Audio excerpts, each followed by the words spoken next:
आज प्रतापगड स्वच्छता मोहीम आखण्यात आली होती। या मोहिमेमध्ये असंख्य शिवसैनिकांनी शिवभक्तांनी भाग घेतलेला आहे आणि हा प्रतापगड जो शिवाजी महाराजांचा पराक्रमाचा वारसा सांगणारा हा गड, या गडावरती जी अस्वच्छता पसरलेली आहे हा गड साफ करून ही मोहीम आम्ही यशस्वी केली आहे। सर्व ग्रामस्थांनी याच्यामध्ये सहभाग घेतला आहे। त्याचबरोबर इथले सर्व दुकानदार मंडळी जे आहेत त्यांनी त्यांच्या दुकानासमोर कचऱ्याचा बॉक्स ठेवलेला आहे।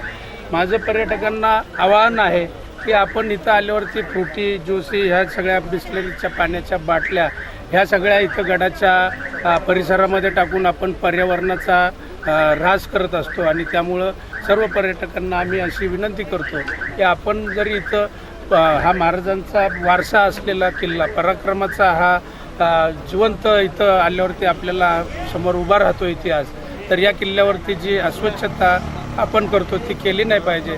त्याचप्रमाणे पर्यटकांना मी विनंती करतो की या ठिकाणी येऊन आपण मद्यप्राशन वगैरे करू नये।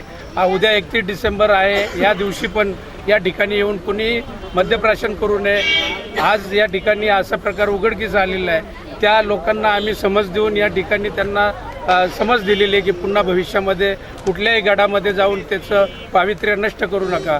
31 डिसेंबरला जर या ठिकाणी कोणी अशा पद्धतीने दारू पिणं, मद्यप्राशन करणं किंवा कुठलाही अनुचित प्रकार करताना जर आढळला तर त्याला शिवसैनिक इथं चोपतील। त्यामुळं मी सगळ्यांना आवाहन करतो की असं गडांच्या ठिकाणी त्या गडाचं पावित्र्य राखलं पाहिजे। कोणी अशा प्रकारे इथे येऊन घाण कुठल्याही प्रकारचं अनुचित प्रकार करू नये ही सर्व पर्यटकांना विनंती। महाराजांचा वारसा असलेले हे सगळे वैभव आहे महाराष्ट्राचं आणि या गडकोट किल्ल्यांचं आपण जतन केलं पाहिजे आणि त्या दृष्टीने वाढदिवसाच्या निमित्ताने का होईना परंतु आज या ठिकाणी जिल्हा शिवसेनेच्या वतीने हा उपक्रम या ठिकाणी घेतला।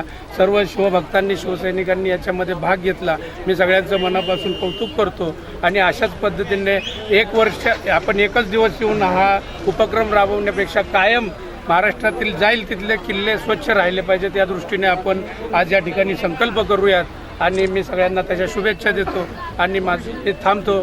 जय महाराष्ट्र।